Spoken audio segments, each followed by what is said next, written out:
Hello and welcome. I'm Ali Mustafa and this is Straight Talk. New accusations based on old facts. Backed by Washington, Israeli Prime Minister Netanyahu goes after Iran's nuclear program. Plus, we look at Turkey's position in the global arms industry and assess if Ankara can compete. And we head to Turkey's resort city of Antalya, which is becoming the go-to place for India's super rich to tie the knot.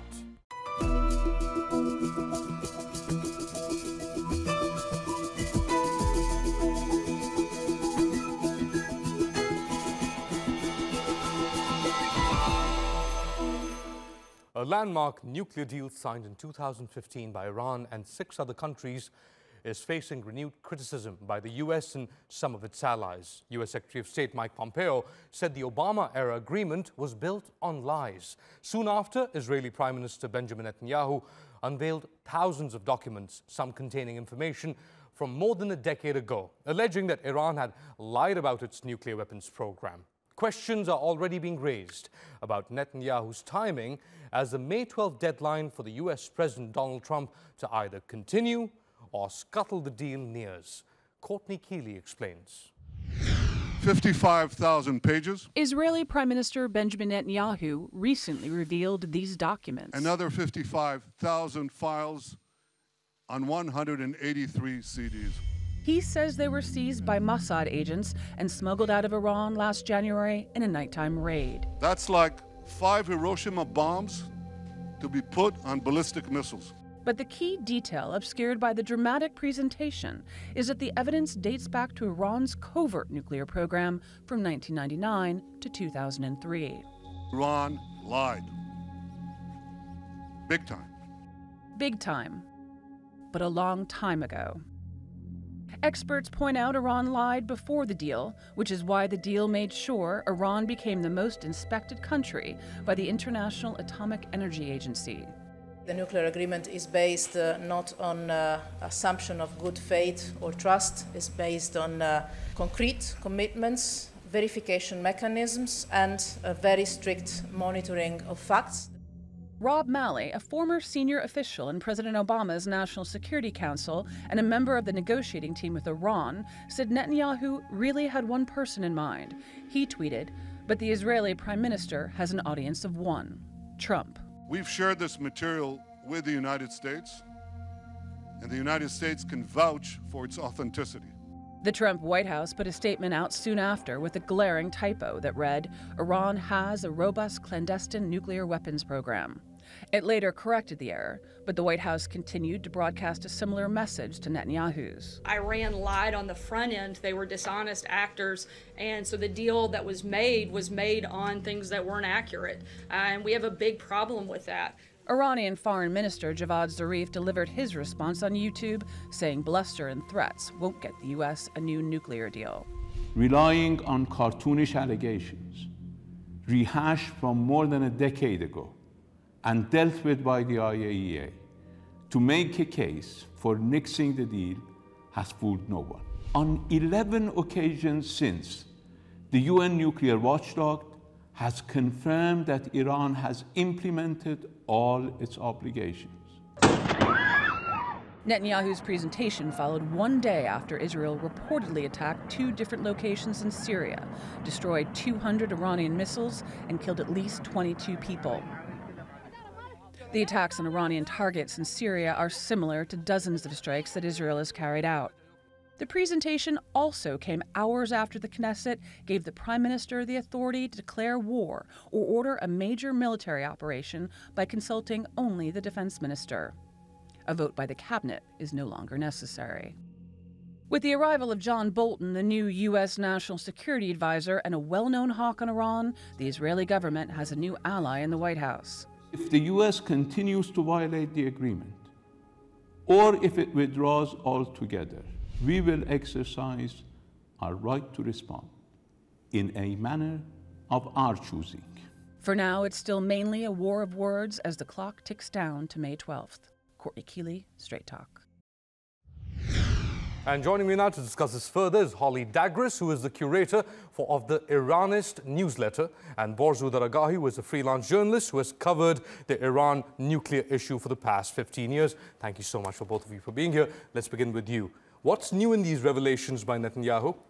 Well, I think just the fact that these revelations exist, the fact that they went and apparently in some, alleged James Bond style operation, seized these documents and managed to smuggle them out of Iran. That's the news, because what's in them is stuff that I kept waiting for the sort of breakthrough moment as he was talking. Is there anything that we don't know? Is there anything from before 2003? Is there anything that hasn't been already revealed? Yes, we know that Iran was lying through its teeth when it said it never had a nuclear program. Everyone knows that. Everyone who has been covering this issue knows that. We know that they've been lying about various experiments that they performed, various designs that they had. We knew that this was out there. People may recall, people who are really into the arcana of this stuff, the sort of laptop documents that were supposedly on this stolen laptop that was taken out of Iran and reported through various channels through a exile group called the MKO, which is sort of listed as a terrorist organization by Iran. So this stuff, none of the revelations were new, but the fact that the Israelis managed to apparently pull this off was new. Even the Americans agree with you there, Borzu, and they came out with a statement. The White House said that these facts are consistent with what the U.S. has long known. Iran had a robust clandestine nuclear weapons program that it has tried and failed to hide from the world and from its own people. What are they trying to achieve, Holly? The Israelis and the Americans. The Americans. Well, I think this is an important question. First of all, we have to remember that when Netanyahu had revealed all this information, he had just met with Secretary of State Mike Pompeo. And before that, they had just bombed sites in Syria. And as he was actually talking about this new information, the Knesset had passed a new law stating that all the Prime Minister would need to do is get the approval of the Defense Minister if they wanted to go to war. So this is a very important point because Netanyahu does not like this deal. He says fix it or nix it. This is 12 days right before the Trump administration was potentially going to kill the deal. And so, as one analyst mentioned, this whole, I guess, really low, mediocre TED Talk was specifically for an audience of one. With Iran lied on a screen. Very much so. And so this was basically Netanyahu's last-ditch effort to help kill the Iran deal. And by doing this also, given what I just mentioned about the other things going on in Israel, this was also his way of telling the Israeli people, I'm the only one that can save you, and also saving face against his potential corruption scandal, because any day now he could be potentially indicted. Well, that's a big factor. Right after that presentation, Netanyahu is reported to have gotten on the phone with the Russian President Vladimir Putin, who did not agree with Netanyahu's assertions, and on top of that, even US allies, the UK Foreign Secretary Boris Johnson comes out and says the Iran deal is not based on trust about Iran's intentions, rather it is based on tough verification. Not everyone's behind them. Look, I mean, I think the fact that that this conversation took place with Vladimir Putin is key. That it took place after an airstrike in Syria. This is really not about the Iranian nuclear program. This is about Israel's genuine nervousness as what it sees happening in Syria, what it sees happening throughout the region. This fear of a newly empowered Iran using a tool that has refined this mixture of kind of clandestine warfare and political influence to slowly but surely take sort of influence in various parts of the Middle East. That includes Syria, Iraq, Yemen, apparently also in the Western Sahara. But it has come at a cost. Some would say economically, back in Iran, protests, not directly linked to Syria, but also soldiers that have been killed, hailed as martyrs back in Iran. What's the cost, Holly? The cost is several things. I mean, right now we just had the December-January Iran protests that were nationwide. We were hearing from 80 provincial towns and cities that we haven't heard from the 1979 revolution. Now, we were hearing chants that were about Iran spending money in Gaza, Lebanon, and Syria. But at the same time, this was just one of the many angles that were part of this partly anti-establishment, anti-government. I guess what this gets to then is how much pressure is there on the Iranian leadership, on the Iranian regime, pressure being applied by Netanyahu, economic pressures inside. Is this like a perfect storm for them? Borzu, I want to bring you in. I think they're going to weather it out. I think that they've managed to make it through tougher periods in their history with even more pressure on them. Right now, you have a much more sophisticated Iranian leadership. It talks regularly with major European and Asian leaders. This is not the Iran of 10 years ago under Ahmadinejad that was completely cut off from the rest of the world. They have a very good understanding of how things are going in the rest of the world. They look at Trump. They look at how weak he is domestically. I'm sure that's a consideration as well. And they see that, you know, they've managed, if you compare the Iranian costs in Syria and Iraq compared to what the Americans have expended in Iraq, Afghanistan, in Syria, and what they've gotten out of it, I think that the Iranians got a much better deal out of it. So in terms of material costs, in terms of political costs, their expansionary experiments have been much more successful than perhaps other regions. Look at Saudi in Yemen right now. Holly? I'm not very optimistic about the future. We have to remember that there are hardliners and reformists that are basically in a tug of war over this. The hardliners have been arguing all along we shouldn't have had this Iran deal, and they've been undermining it in various ways by harassing boats in the Persian Gulf, by taking dual nationals hostage. And for them, they're smiling right now that this is going to happen. And what's going to happen with the Rouhani administration is, yes, they're going to rally around the flag the first few days, but then there's going to be finger pointing, and they're going to get the blame, and they're going to say, you're a traitor, which is something that Zarif and Rouhani heard when the Iran deal was passed. They were threatening them actually with getting killed. Members of Iranian parliament were actually doing this. So the saber rattling then kind of plays into the hands of the right. Interesting times ahead. Thank you so much. Holly, Borzu.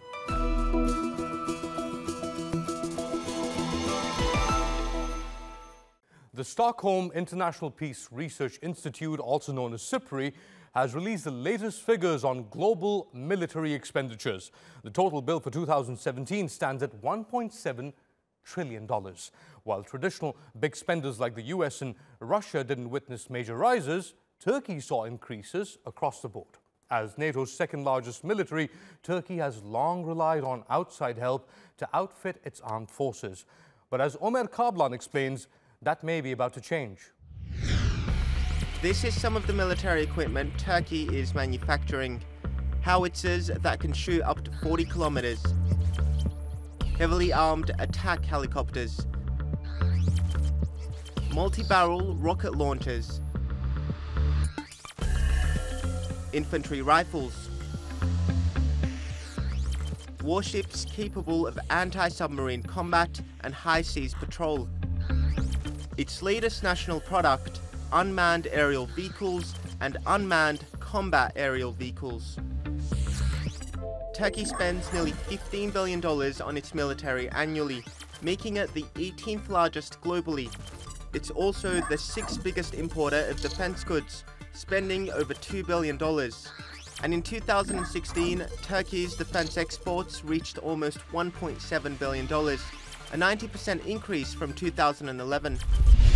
Turkey is one of 6 countries that have developed their own armed drone technology, and as it continues to grow its military equipment production, it's becoming an important player in the global arms market.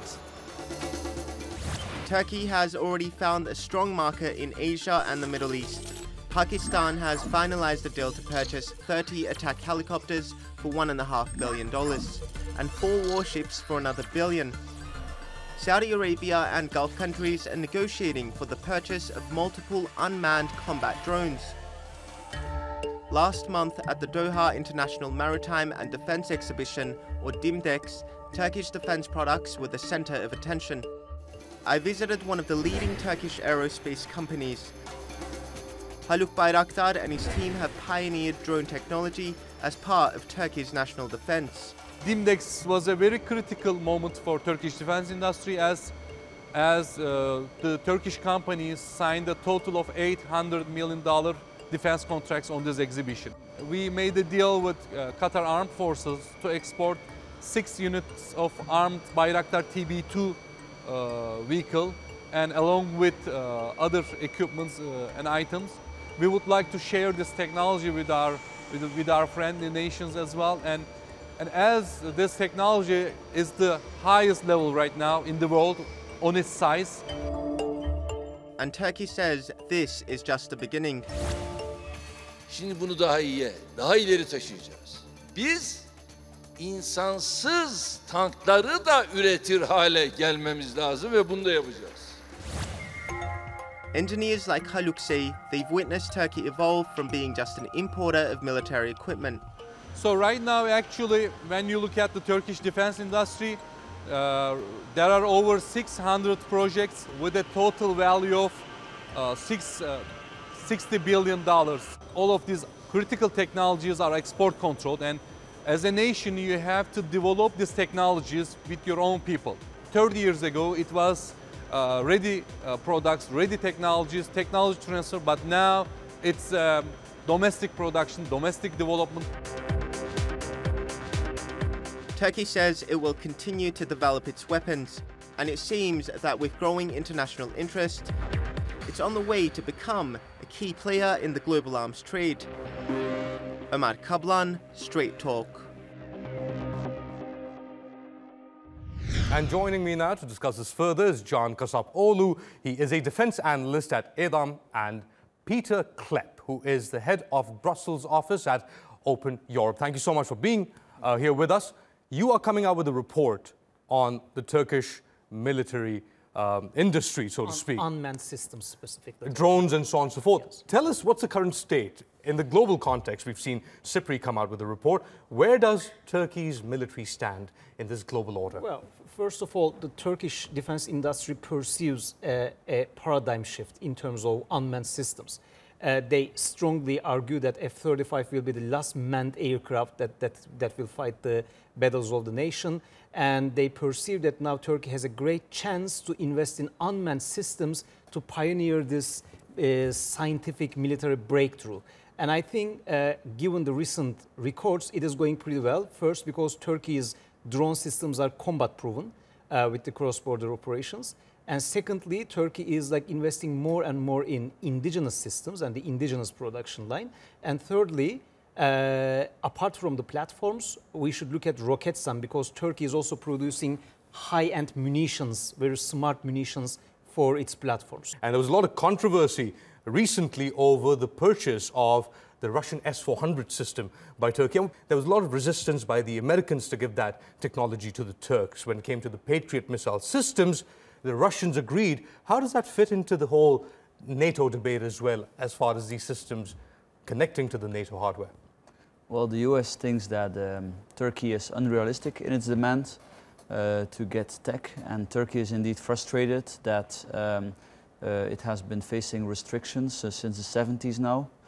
So that's definitely one of the reasons why Turkey has stepped up the development of its own arms industry. Western countries should perhaps be a bit more sensitive. For example, if you look at the arms shipments to Syria, I mean, we've seen many times in the past where US arms transfers have ended up in the wrong hands. Bin Laden is only one example.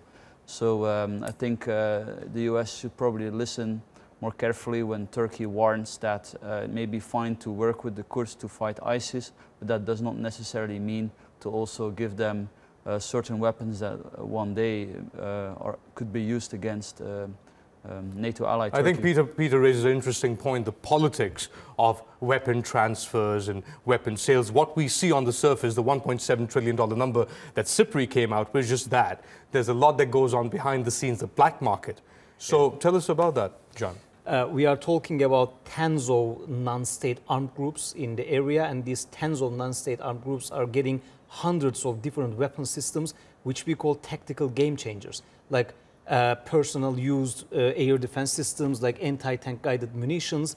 And anybody who looks back to 2006, the Israeli Defense Forces experience with the Lebanese Hezbollah, could easily understand what could be the scale of these kind of tactical game changers translate into political military shifts in the battlefield. It seems, as John was mentioning, weapons given to one party end up in the hands of the other, and they're being used against people that eventually gave the weapons to them. So how do you basically keep an eye on that? And it's like such a cyclical environment. Well, I think lesson number one is think twice before you send arms to certain actors that may be your friends in one context, but may become your enemies in another. John, I'll give you the last word. Actually, we are talking about a real, as I said, paradigm shift in military affairs now. Unmanned systems, especially with new technologies like swarming intelligence, like more autonomy, artificial intelligence is growing and growing, and it's gonna predominantly shake up the classic militaries as we know. Here we are talking about the future. But it shouldn't sound like a science fiction to many people, because when we look at the unmanned systems, robotic warfare, Chinese drones being used in Yemen by the UAE. Definitely, or the American drone being hacked by the Iranians, or another American drone just like having an arrested landing into an aircraft carrier, while the Russian naval aviation pilots off the Syrian waters were having much trouble with the Admiral Kuznetsov. The bigger picture is we are a generation that is now witnessing a transition in the military mindset. And in very near future, human being may not be the absolute decision maker about how to fight wars. That's a scary picture. Thank you so much, Peter, John. Thank you.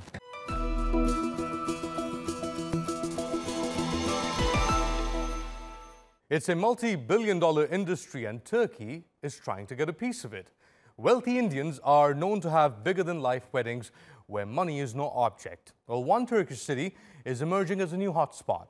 We sent Straight Talk's Adil Halim to Antalya to find out what makes it so appealing to brides and grooms-to-be.